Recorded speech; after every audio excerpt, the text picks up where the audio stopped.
اعوذ باللہ من الشیطان الرجیم بسم اللہ الرحمن الرحیم السلام علیکم ورحمۃ اللہ وبرکاتہ۔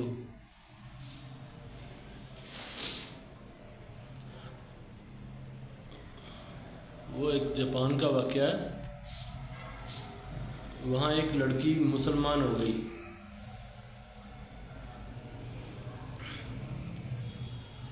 اور وہ کمپیوٹر ڈیزائننگ کی ماسٹر تھی۔ وہ جس کمپنی میں کام کرتی تھی وہ اکیلی تھی وہاں۔ تو وہ جس دن اس نے کلمہ پڑھانے والا اس کو ایک پاکستانی تھا، پٹھان۔ تو اس نے اس کو سارا پھر بتایا کہ تو نے ایسے پردے میں بھی رہنا ہے۔ کافی دیر اسے نہ لگی، 3 4 5 6 ماہ اس کو روزانہ گائیڈ کرتا رہا، اسلام کے بارے میں بتاتا رہا سب کچھ۔ بہرحال اللہ نے اس کے اوپر کرم کیا اور وہ مسلمان ہو گئی۔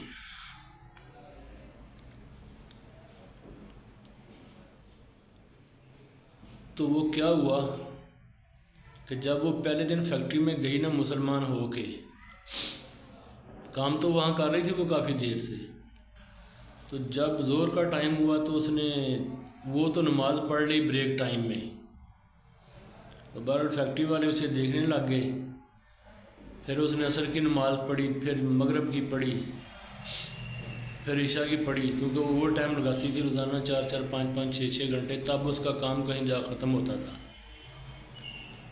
وہ 2 3 دن گزرے تو وہ کمپنی والے تپ گئے۔ وہ جو مالک تھا وہ بھی انہوں نے بولا یہ تو کون سا ڈرامہ شروع کر دیا ہے کہ ہر 2 3 گھنٹے کے بعد تو نماز کے لیے شروع ہو جاتی ہے۔ اللہ کے کرم کی بات بتانے لگا، اور یہ ایسے سنی سنائی کہانی نہیں ہے، میں وہاں رہ کے آیا ہوں، خود میں جانتا ہوں اس واقعے کو۔ تو مالک نے جو ہے نا وہ اپنے مینیجنگ ڈائریکٹر کو سب کو اکٹھا کیا، بولا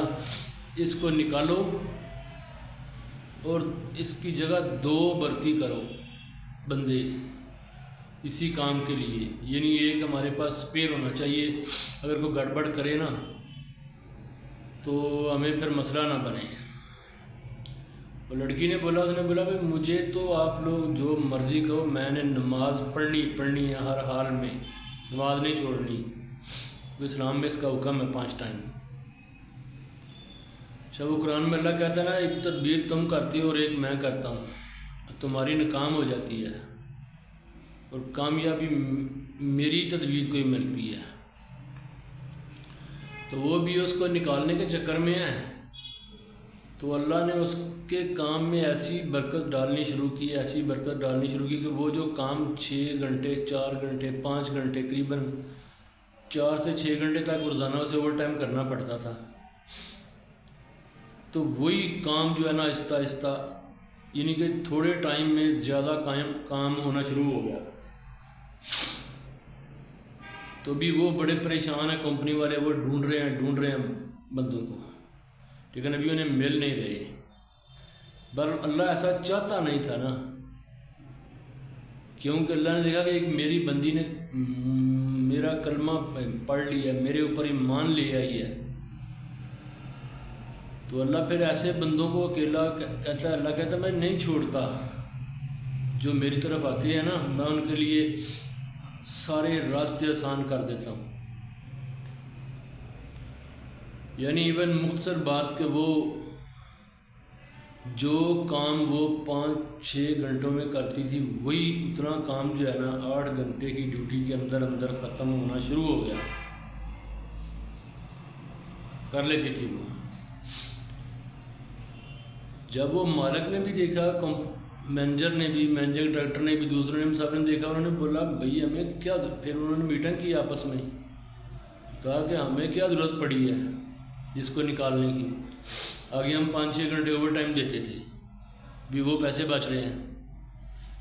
تو ہماری طرف سے یہ نماز پڑھے جو مرضی کرے، ہمیں کوئی مسئلہ نہیں ہے، ٹھیک ہے اس کو نہیں نکالنا، یہ فیصلہ ہو گیا۔ ابھی پھر شیطان جو ہے نا وہ بہت جو ہے نا وہ بندے کی زندگی میں روڑے اٹکانے کی کوشش کرتا ہے،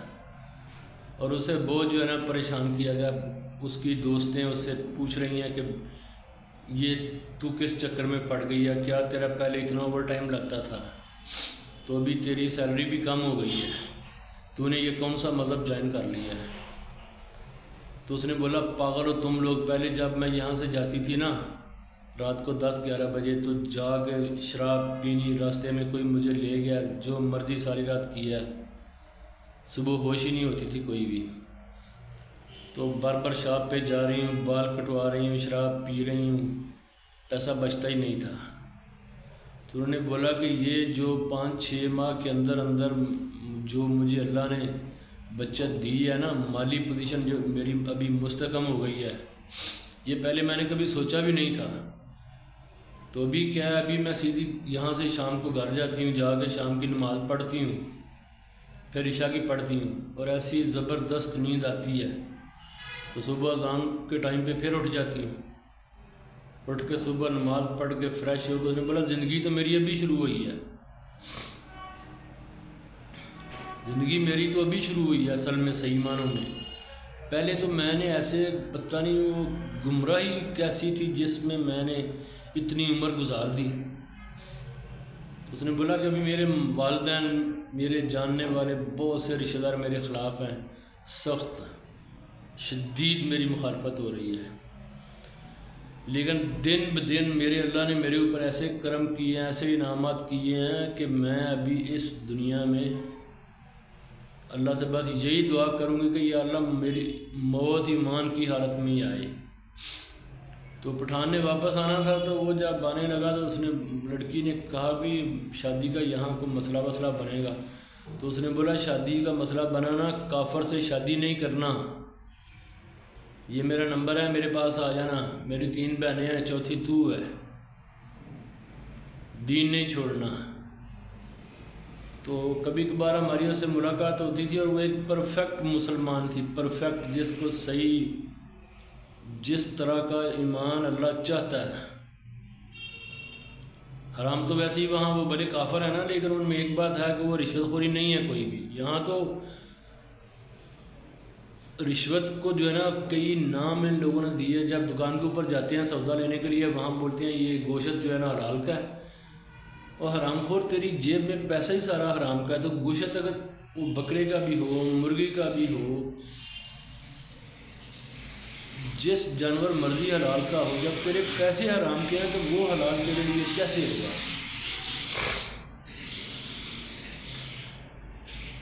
تو ہم لوگ پرواہ ہی نہیں ہے، جو ملے بولتے ہیں جیب میں آ جاؤ، بہنوں کا حصہ کھا جاؤ، کسی اور کا جو ملتا ہے جیسے ملتا ہے، پٹواری کے ساتھ مل کے زمین اپنے نام کروا لو، جائیداد کروا لو، جو مرضی، مختلف طریقے ہم نے ڈھونڈے ہوئے ہیں حرام کھانے کے۔ اور دیکھو اللہ نے ایسی، ہم اکثر یہ بات دوست آپس میں بیٹھتے تھے کرتے تھے کہ یار اللہ پاک نے اس کے اوپر کیسا کرم کیا ہے، تو ہم نے کبھی اس کی باتیں سننی تو ہمیں شرم سے مرنے والی بات ہو جاتی تھی کہ ہم کیسے مسلمان ہیں۔ لیکن اصل میں یہاں ہمیں مسئلہ نہیں نا کوئی بھی، کیونکہ ہم ایک مسلمان ملک میں رہ رہے ہیں، خواہ ہمارے حکمران بدکار ہیں، جو مرضی ہیں، ان کا تو اسلام سے واسطہ ہی نہیں ہے نا کوئی بھی، واسطہ ہو پھر تو حالات ایسے نہ ہوں۔ تو وہ تو جس ماحول کے اندر رہ رہی تھی تو وہ بڑی خوش تھی، وہ بولتی تھی کاش میں کسی مسلمان کے گھر میں پیدا ہوتی، یا میں اس سے پہلے۔ تو ہم اسے کہتے تھے کہ نہیں، جب اللہ نے تیرا لکھا ہوا تھا نا ہدایت کا سلسلہ، تو تب بھی وہ پورا ہونا تھا۔ تو ہم کیا کرتے ہیں یار، اللہ اتنی آسانیاں پیدا کر دیتا ہے جس کا اندازہ ہی نہیں ہے جب ہم اس کی طرف بڑھتے ہیں۔ اور یہ میں پھر کہتا ہوں کہ یہ کوئی سنی سنائی کہانی نہیں ہے، میں وہاں 8 سال رہ کے آیا ہوں، خود یہ ہمارے وہاں ہوتے ہوئے کا واقعہ ہے، وہ دیکھا ہے وہ۔ تو بہرحال اگر کوئی غلطی کوتاہی ہو گئی ہو تو اس کے لیے میں معافی چاہوں گا۔ اللہ پاک ہمیں بھی ہدایت عطا فرمائے، ہمیں بھی اپنی طرف آنے کی توفیق عطا فرمائے، ہمارے لیے بھی اس زندگی میں آسانیاں کرے۔ تو انشاءاللہ پھر دوبارہ ملاقات ہوگی۔ السلام علیکم۔